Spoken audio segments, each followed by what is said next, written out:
We are looking at how to pronounce this word. We'll be looking at how to say more Spanish food names too. This essentially means scrambled, for scrambled eggs in Spanish.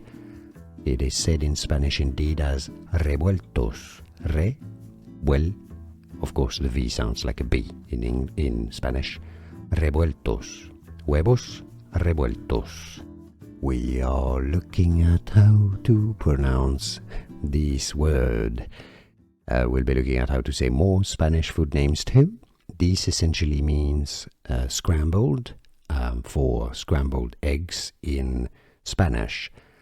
It is said in Spanish indeed as revueltos.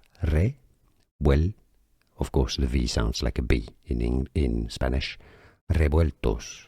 Huevos revueltos. Here are more videos on how to pronounce more confusing words and names too many mispronounced. Like this video if you found it useful. I appreciate your support. I'll see you soon and thanks for watching.